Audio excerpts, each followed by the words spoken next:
tout espoir est perdu. C'est le message qui vient des soldats russes qui combattent actuellement contre l'Ukraine dans la poche d'Unikivka, dans l'oblast de Soumy en Ukraine. Ces troupes sont affamées, elles manquent de ravitaillement et d'équipement. Rien de ce qu'ils peuvent faire ne peut les sauver de l'assaut ukrainien. Et Vladimir Poutine s'en fiche. Loin de faire tout ce qu'il peut pour sauver ses soldats à Soumy, Poutine a abandonné ses propres troupes. Acculés, ces soldats ont été abandonnés à la mort dans la zone mortelle ukrainienne. C'est ce qu'affirme Euromaidan Press, qui a publié un rapport le 12 octobre, couvrant ce qui se passe à Yunakivka, et comment Poutine, ainsi que le reste de l'état-major militaire russe, ne fait rien pour l'arrêter. Le média rapporte que l'Ukraine a mis au point une stratégie ingénieuse pour faire face aux forces russes, qui tentent de créer une zone tampon dans la région de Soumy depuis le début de l'été. Plutôt que d'affronter directement ces forces russes, l'Ukraine crée plutôt des poches de feu. Ces poches sont des zones de destruction. Bien que ce ne soit pas de la manière à laquelle on pourrait s'attendre, Yunakivka est devenue une autre de ces poches de feu. Comme l'Ukraine a encerclé les soldats russes dans ce village, il pourrait sembler logique que l'Ukraine attaque les soldats russes une fois le village encerclé. Cependant, ce n'est pas ce qu'elle fait. Selon Euromaidan Press, l'Ukraine mise sur le long terme en coupant toutes les routes d'approvisionnement vers Yunakivka, empêchant la Russie de sauver les soldats envoyés dans le village. Pas qu'elle le ferait, mais ce point sera abordé plus tard dans la vidéo. La tactique de l'Ukraine semble être de rendre fous les soldats russes encerclés, avec une stratégie qui conduit les soldats russes truands à tuer leurs propres camarades qui tentent de se rendre. Le désespoir règne à Yunakivka. Tout cela grâce à une formule simple, comme le rapporte Euromaidan Press. Prenez les lignes de communication terrestres russes, sous contrôle de tir, isolez et affamez les Russes à Yunakivka. Puis faites du piège une zone de destruction sans possibilité d'évacuation ni de rotation. Voilà la formule.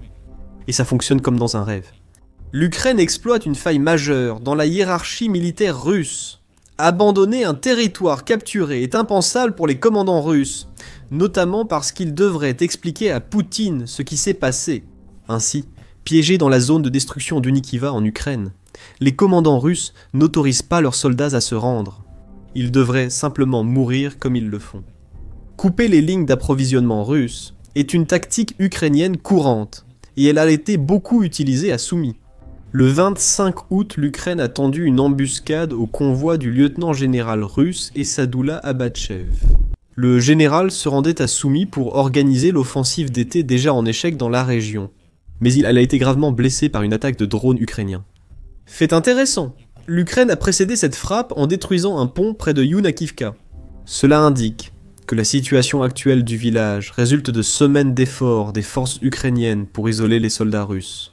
The Guardian ajoute que l'Ukraine a également mené des frappes contre plusieurs trains qui étaient censés approvisionner les troupes russes opérant à Soumy. Cela montre encore une stratégie visant à priver les forces russes de moyens d'attaquer. Cette destruction systématique des lignes d'approvisionnement porte ses fruits à Soumy. Désormais, les soldats russes à Yunakivka en subissent les conséquences. Il s'est été mentionné plus tôt que l'Ukraine a transformé ce village en zone de mort, mais pas du genre auquel on pourrait s'attendre. Le pays a déjà évoqué par le passé des zones de mort basées sur des drones, avec la théorie selon laquelle il utilise plusieurs couches de drones pour créer des terres de personnes, à travers les lignes de front. En septembre, RBC Ukraine a indiqué que l'Ukraine voulait établir une zone de mort de 300 km sur le front, notamment remplie de drones. Cette zone mortelle agirait comme système d'alerte précoce et permettrait de neutraliser les soldats russes, avant même qu'ils ne s'approchent du territoire qu'ils essaient de prendre. L'Ukraine aurait établi une zone de mort réduite près de Yunakivka, alors qu'elle utilise ailleurs des zones de mort pour soutenir les assauts, visant à reprendre les territoires occupés. Celle de Yunakivka sert uniquement à empêcher la fuite des soldats piégés. Cela signifie, à son tour, que l'Ukraine n'a pas besoin de lancer une attaque dans le village. Euromaidan Press explique pourquoi l'Ukraine ne veut pas faire cela. L'agencement ouvert de Yunakivka, avec ses bâtiments épars et brûlés, ne fournit aucune couverture ni raison pour une attaque ukrainienne. Cela entraînerait des pertes dans une bataille d'usure difficile à gagner contre un adversaire. Avec plus de troupes sur le terrain, selon la source, l'Ukraine n'a aucun intérêt à mener un combat qui pourrait être perdu, pour reprendre son village perdu. Donc, comme mentionné précédemment, Elle profite du désir russe de conserver chaque parcelle de territoire qu'elle revendique. Laisser la Russie garder Yunikivka, semble dire l'Ukraine. Pourquoi? Les soldats russes sont piégés. Ils ne peuvent pas partir, car les drones ukrainiens les tueront. Avec les lignes d'approvisionnement coupées, l'Ukraine n'a même pas à attaquer. L'Ukraine doit attendre que les occupants de Yunikivka s'épuisent. Ou plus exactement, affamer ses occupants, jusqu'à ce qu'ils doivent se rendre ou mourir. Euromaidan Press affirme que l'Ukraine sait qu'elle attaque l'avantage partout, sauf en ce qui concerne le nombre pur de soldats à Yunikivka. Il précise que les forces russes ont déjà essayé de quitter Yunikivka, mais que l'Ukraine a stoppé cette tentative. L'Ukraine retient désormais les soldats russes, prisonniers dans le village qu'ils revendiquaient autrefois. L'Ukraine peut ainsi redéployer ailleurs dans la région de Soumy les troupes prévues pour Yunikivka. Tout cela pendant que les soldats russes dans ce village attendent une aide qui n'arrivera probablement jamais. Finalement, ces troupes mourront de faim. Pour beaucoup en Ukraine, ce sera une justice poétique. Après tout, la Russie a une histoire d'utilisation de la famine comme tactique contre l'Ukraine. La Russie ne faisait pas mourir de faim les soldats ukrainiens, mais visait les civils. En juin 2024, Cable News Network a indiqué qu'un groupe d'avocats internationaux en droit de l'homme accusait la Russie d'utiliser la famine contre les civils de Mariupol. Pendant le siège de cette ville qui a duré 85 jours en 2022, les conclusions faisaient partie d'un rapport de 76 pages qui détaillait comment la Russie a systématiquement attaqué des objets indispensables à la survie de la population civile. Ces objets incluent l'électricité, les sous-stations et l'eau, cette dernière ayant posé de sérieux problèmes aux civils de Mariupol. Sans eau, ils ne pouvaient pas boire et avaient du mal à préparer de nombreux aliments de base à base de farine qui composaient leur alimentation. On pourrait dire que l'Ukraine fait goûter aux soldats russes leur propre médecine à Yunikivka. Cependant, il semble que ces soldats n'aient pas vraiment l'occasion de goûter à quoi que ce soit grâce au piège tendu par l'Ukraine. Selon Euromaidan Press, ce piège a été installé sur la route entre Yunikivka et Soudza, une autre localité de Soumy. De plus, les localités boisées qui mènent à Yunikivka sont désormais couvertes de drones et dans la ligne de mire de l'artillerie ukrainienne. Tout soldat russe qui tente de s'échapper de Yunikivka par l'une de ces routes ne tiendra pas longtemps. L'Ukraine sécurise aussi la zone au sud de la route déjà revendiquée, lui permettant d'y créer des embuscades pour éliminer tout Russe tentant de fuir. En fin de compte, le piège repose sur le contrôle. Plus l'Ukraine occupe de zones boisées autour de Yunikivka, moins la Russie a d'options pour évacuer ses soldats piégés. Il ne reste plus à l'Ukraine qu'à sécuriser et fortifier la localité voisine de Yablonivka, et le piège sera complet. Une fois cela fait, la zone de destruction deviendra inévitable. L'Ukraine n'aura jamais besoin d'attaquer Yunikivka, et elle pourra attendre les soldats russes sur place, les forçant à se rendre ou à tenter des évasions suicidaires. À ce stade, une question naturelle se pose. Quel est le rapport entre tout cela et le fait que Poutine abandonne ses troupes? La réponse évidente, c'est que la Russie fait très peu pour secourir les forces de Yunikivka en Ukraine.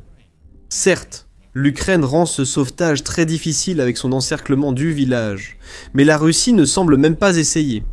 On dirait que Poutine a abandonné le village et ses soldats, les jugeant perdus, pour se concentrer ailleurs dans la région de Soumy. Cependant, il y a plus que cela. Euromaidan Press affirme. Il dit que l'Ukraine trouve de nombreuses preuves que la Russie fait peu pour aider ses soldats à Soumy, qu'ils soient à Yunikivka ou dans les zones voisines en cours de nettoyage par l'Ukraine. Les Ukrainiens ont trouvé un téléphone contenant des messages et vidéos de soldats russes se plaignant de la faim, du manque de relève et de commandant sourds à leurs appels à l'aide, selon le média. Euromaidan Press révèle le contenu de certaines de ces vidéos et messages. Il indique que de nombreux soldats russes aussi à Yunikivka parlent désormais d'attaques de drones incessantes et des commandants indifférents qui leur ordonnent de lancer des contre-attaques dans les zones environnantes. Ces contre-attaques ne fonctionnent jamais. Les soldats envoyés dans ces contre-attaques reviennent rarement. La diminution des approvisionnements est un autre problème majeur, comme nous l'avons déjà évoqué. Même se rendre ne semble pas une option. Le média relate une vidéo dans laquelle 2 soldats russes tentent de quitter Yunikivka afin de se rendre aux troupes ukrainiennes. Ils n'y parviennent jamais. Alors qu'ils commencent à marcher vers les lignes ukrainiennes les mains levées, des drones russes volent au-dessus d'eux et larguent des munitions explosives pour empêcher leur reddition. C'est brutal, et c'est l'armée de Poutine. Il n'est pas étonnant que les soldats piégés à Yunikivka et le sentiment qu'il n'y a aucun espoir pour eux. Ils se font tuer pour avoir tenté de se rendre, et ce n'est pas la première fois que cela arrive. En octobre 2023, la British Broadcasting Corporation a rapporté que des responsables américains accusaient la Russie d'exécuter ses propres soldats s'ils tentaient de battre en retraite lors de la bataille sanglante pour Avdiivka. Dans cette bataille, la Russie a perdu 5000 soldats, 125 blindés et l'équipement d'un bataillon entier avant la chute de la localité. Cependant, ce sont les exécutions de leurs propres soldats qui retiennent l'attention. Cela revient à ce qui a été mentionné plus tôt concernant le désespoir de la Russie à conserver tout territoire qu'elle a conquis. Si les commandants étaient prêts à sacrifier leurs soldats pour prendre une localité, ils ne laisseront sûrement pas leurs troupes abandonner un village. Pour Poutine, les soldats russes sont faits pour combattre et mourir. La Russie ne prévoyant pas de tentative de sauvetage à Unikiva, Poutine abandonne ainsi ses soldats. Cela explique comment, mais il reste une grande question à laquelle il faut répondre. Pourquoi ? La réponse pourrait être que Poutine ne se soucie tout simplement pas de ses soldats. C'est ce qu'affirme le ministre ukrainien des Affaires étrangères, Andrei Sybiha. En juin, Sybiha s'est exprimé sur X pour répondre à plusieurs affirmations de Poutine, dont une concernant les propres soldats de la Russie qui a vraiment retenu l'attention. Parmi toutes les déclarations délirantes de Poutine aujourd'hui, celle sur le pied du soldat russe ressort.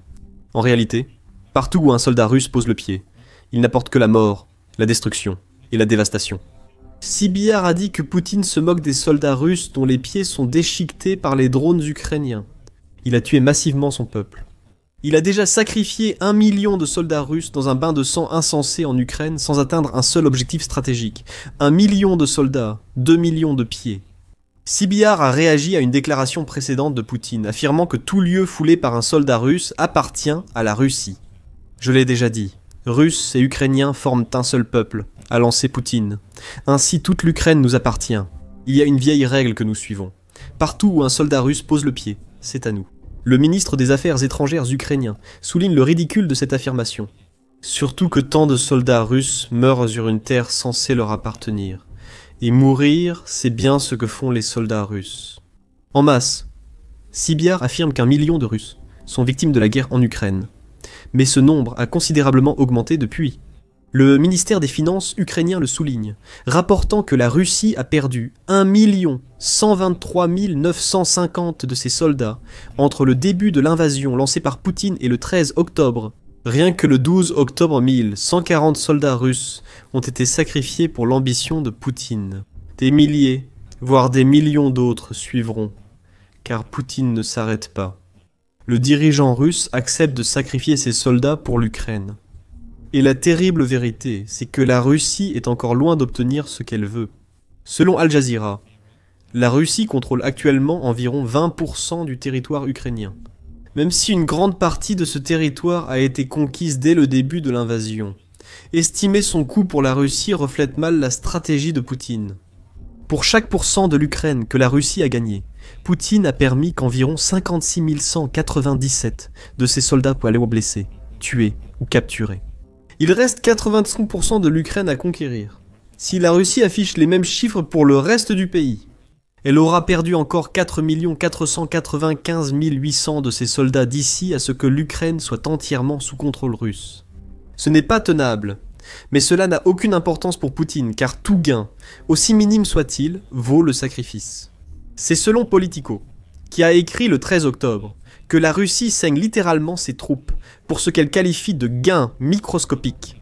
En 8 mois, en 2025, la Russie a perdu 281 550 soldats tués, blessés ou capturés. Ce qui inquiète surtout, c'est l'affirmation d'un rapport Mediazona, British Broadcasting Corporation, révélant que le taux de décès par rapport aux blessés en Russie est bien plus élevé que prévu.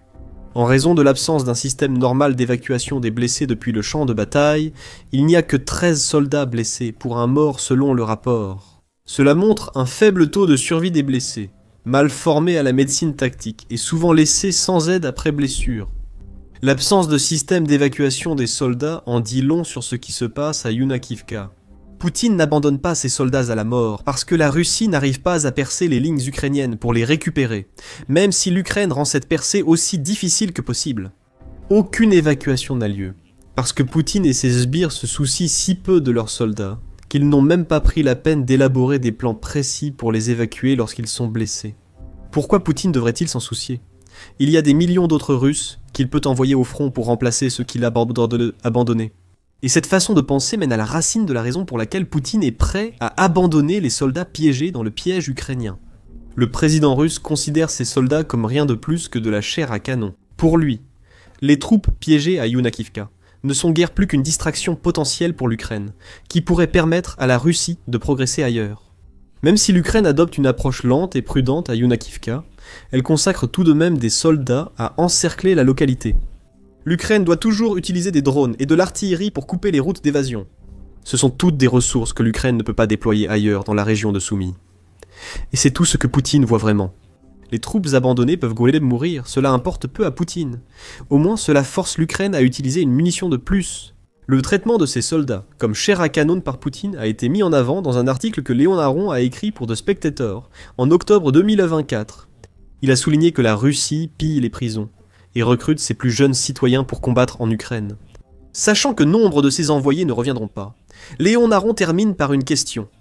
Combien de milliers, voire de dizaines de milliers de garçons mourront avant que la Russie ne s'oppose à la guerre? Demande Léon Aron. Pour l'instant, aucune protestation des mères et des épouses russes n'empêchera le Kremlin de transformer des légions de leurs maris et fils en chair à canon. À Yunakivka, les soldats ne sont que des numéros de plus parmi ceux déjà sacrifiés par Poutine. Devenu inutile comme menace, Poutine accepte de les laisser mourir. Cependant, il y a quelque chose au sujet de la nature insensible de Poutine qu'il ne semble pas savoir. Laisser des soldats affaiblit la force de combat russe. Jack Watling du Guardian avait déjà souligné ce point en mars 2022, et ses paroles se sont révélées des prophétiques. Le traitement impitoyable de ses propres soldats par la Russie, bien que dissimulable à petite échelle, a désormais entraîné des répercussions opérationnelles, écrivait Watling. Il a ensuite souligné que Poutine et ses acolytes n'avaient pas expliqué à leurs soldats comment ils allèrent mener la guerre après l'échec de l'invasion initiale. La Russie s'est retrouvée avec une armée ni prête logistiquement ni psychologiquement pour la guerre actuelle. La planification est passée à la trappe, et la lenteur de la progression observée après l'invasion initiale était symptomatique d'une armée qui ne se soucie pas des personnes qui la font fonctionner. Rien n'a changé en 3 ans et demi depuis que Watling a écrit ces mots. La Russie avance toujours aussi lentement, et elle perd plus de soldats que jamais auparavant, et Poutine ne semble pas s'en soucier. C'est pourquoi il n'y a aucun espoir pour les troupes russes piégées à Yunakivka.